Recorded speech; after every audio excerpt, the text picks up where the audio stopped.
What's going on, people, and welcome to Man Knows Football. You are here with Guni after Chelsea have just been put in the grinder, crumbled out, sprinkled into a backwards roll spliffed and completely smoked out of our boots at the Amex Stadium. Brighton 4, Chelsea 1 in today's away Premier League fixture for Chelsea Football Club. A must-win game off the back of 2 draws. We needed to get 3 points today. 6th of November is going to be our next Premier League game, and guess who that's going to be against? Arsenal Football Club at Stamford Bridge. So we have just piled extra pressure on top of ourselves if we are supposedly in this hunt for the top 4. This is something that I have said earlier in the season, and people have said you're being negative, you're underestimating Graham Potter and this crop of players. I said I'm not going to hold my breath for top 4. Whatever comes this season, I'm going to accept, because what I understand first and foremost is that we are in a rebuild process.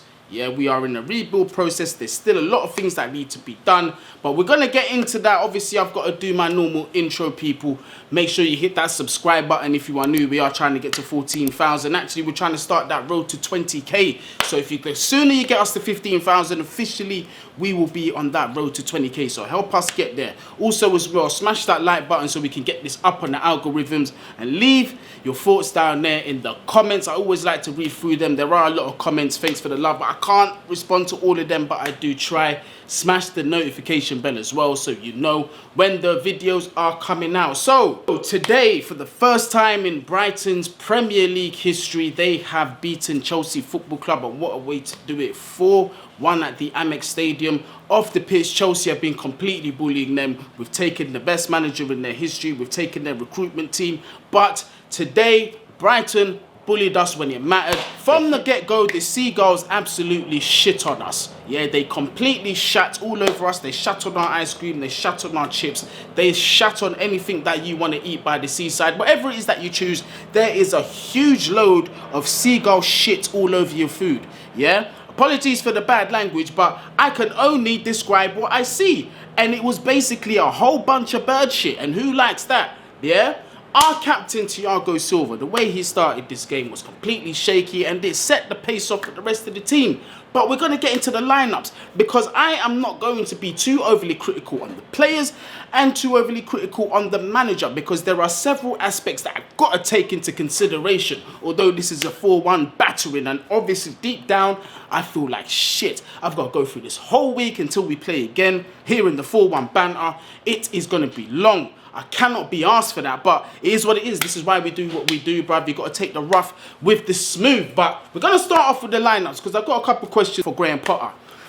Against Salzburg, we did see the formation that included Raheem Sterling and Pulisic as wingbacks in Europe. For me, I thought in Europe that is very, very risky, but perhaps we can get away with it, which thankfully we did. We saw some of the best football that we played all season against Salzburg, but you cannot do the same thing.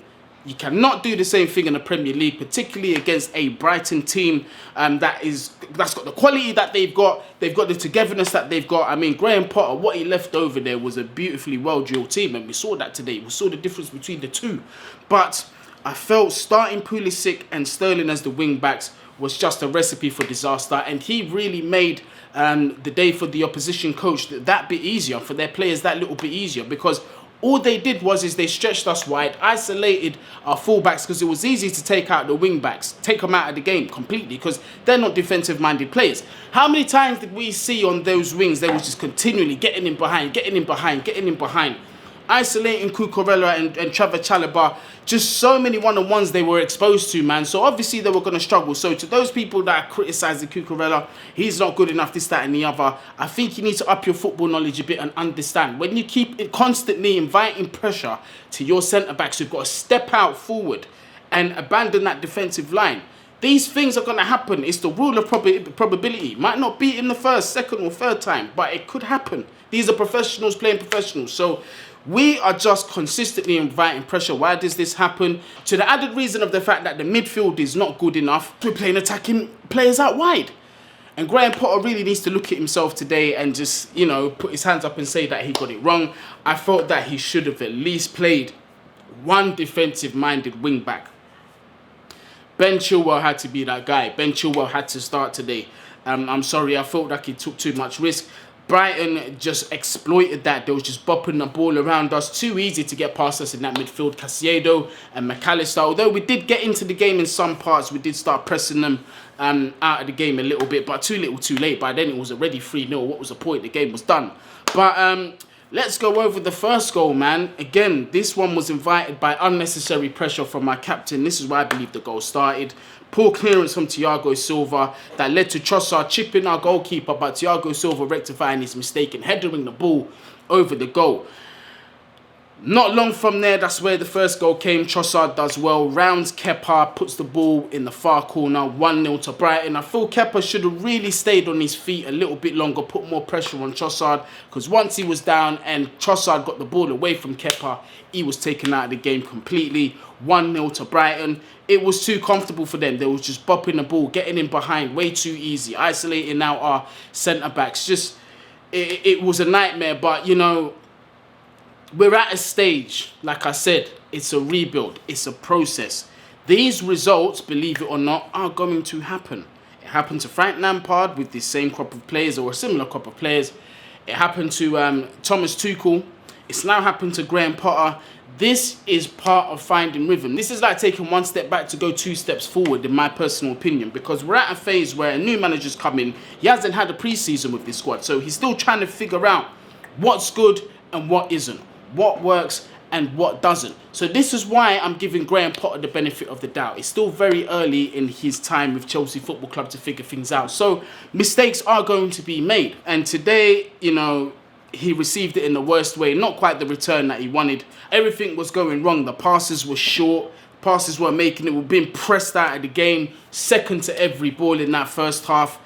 And, you know, Brighton, they just really, they played us off the pitch. There's not really much else I can say. They just absolutely battered us.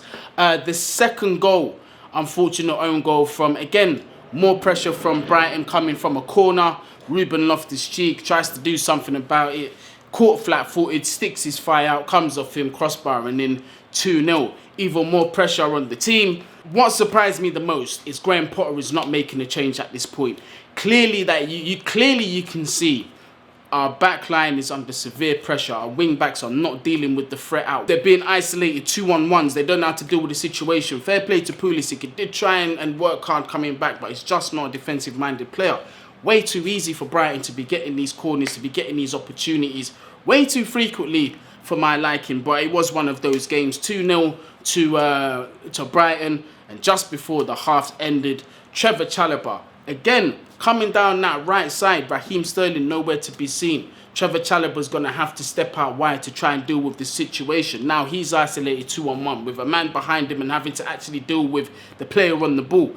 I do think that he's made the right decision in terms of trying to cut out that pass, because had it had bypassed Trevor Chalobah anyway, the player was through 1-on-1 to score the goal. But unfortunate for him, tried to get there and, you know, get the corner, but comes off him horribly. 3-0, the game's done at half time. For me, I've accepted that. The game's well and truly over. We're not getting back into this.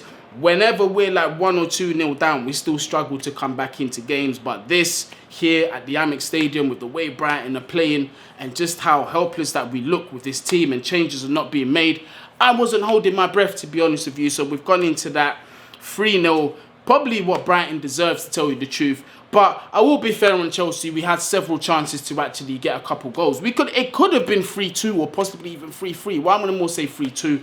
Conor Gallagher and Pulisic with glorious opportunities to score. Conor Gallagher with more than one. The first one, I think it's Kai Havertz that squares him in 1-on-1 with the goalkeeper. Hits it straight at the Brighton goalkeeper. The deflection comes off Pulisic, who's basically got an open goal under no pressure, has put the ball wide. It really should have been a goal there, and then we would have been back into the game. It would have been a different game. Then after that, a cross comes in for Conor Gallagher, who does well, good movement, gets a head on it. Goalkeeper gets it. That's the second opportunity that I felt we could have done better. Could have been a goal there as well. But it just wasn't meant to be, unfortunately. 3-0, we've gone into the second half. I'm expecting changes to be made. Graham Potter has decided to make a goalkeeper switch because Kepa did complain about an injury. He was feeling his hamstring, I believe it was, so did have to come off. Mendy does come on the pitch. And surprise, surprise, we actually started to play proper football. We are getting more possession. We are passing the ball around. We are actually winning our 50-50s and, you know, winning the balls off Brighton, forcing them to make mistakes and really pressing with some kind of intelligence. And a lovely ball in from that right side from Conor Gallagher. You guys have to see that delivery. It was beautiful. Excellent delivery from Conor Gallagher. Finds Kai Havertz, who scores. And I feel he got a little bit lucky there because he did hit it straight at Sanchez, who should have scored it.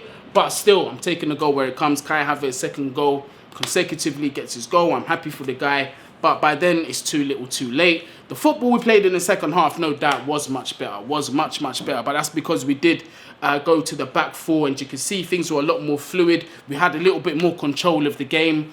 It was good to see Pulisic and Raheem Sterling operating a little bit further forward where they're a little bit more familiar with. We saw Aubameyang come on as well. I thought he'd done all right when he came on, occupied that left side, tested the goalkeeper as well from there, really showing his shooting abilities from outside the box, something that we needed to see. But again, too little too late. Brighton were all over it, man. 3-1 turned into 4-1. Brighton, they hit us on the counter, hit us on the transition, which I feel is where most of their goals came from.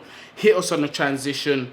And I believe it's Gross that puts in the fourth goal. And really and truly, it's good night. But look, the game, it is what it is. I'm not really going to overstress about it. There were so many mistakes that were made. I do feel like Graham Potter does have to look at himself a little bit with the team selection. Very naive to go in with that attacking mentality. Like I said in the previews before, if you are going to play a formation like that, you are relying on excellent ball retention, excellent ability to finish and pace. Yeah, and people knowing their positioning. Because if you are going to play that attacking, you have to trust in the fact that we are clinical enough, good enough on the ball to actually get things done. And today we weren't. We were completely punished. We allowed the opposition to get into the game. Granted, we've been playing more football than Brighton. Just come back from the Salzburg game. Legs are tired, but they completely pressed us out of the game. And they look fitter than us. They look more prepared for the game. But like I said, we didn't make it hard for them. Just from a tactical perspective, when I looked on paper, I saw it was hugely risky. Massive risk that was taken there. Hopefully, Graham Potter learns his lesson, man, because one, I'm not a fan, and I can see that Raheem Sterling is definitely not a fan of where he's playing.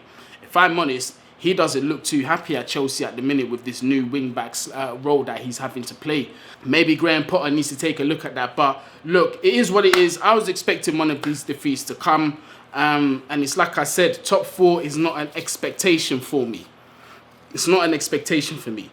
We are in a very early stage of a rebuild. Our manager's still figuring out what works, what doesn't work, who deserves a chance, who doesn't deserve a chance. He has not had his own transfer window. He came right after the transfer window was closed at a very strange time. I'm still not panicking here. Top four, great. If we don't get it, I understand that we're in a transition. Right now, it's just about identifying the right profile of player for the right positions for this system going forward so we can actually start competing. So obviously, it hurts to lose 4-1. It's never a nice feeling, but when you look at it with a bit of context and you kind of took the mindset that I started this season with once Potter came in, it becomes that little bit easier, do you know what I mean? But people, let me know what you think. Horrible day to forget. Me personally, I'm just going to enjoy the rest of the weekend with my kids. I'm not going to let this just mash me up, although it has upset me. The group chat is bantering. As you know, you lot know how it goes, but people, let me know your thoughts down there in the comments, man. Did the manager get it wrong? Any individual performances for you that were in particularly poor? And do you think this manager deserves patience? Do you think we should be waiting, and the criticism that he's getting, Potter out, Potter ball, is a fraud and all this is a bit too premature? Because me personally, I do. But people, thank you very much for tuning in. Wherever you are, whatever you're doing, please make sure you do stay safe. Peace out, people.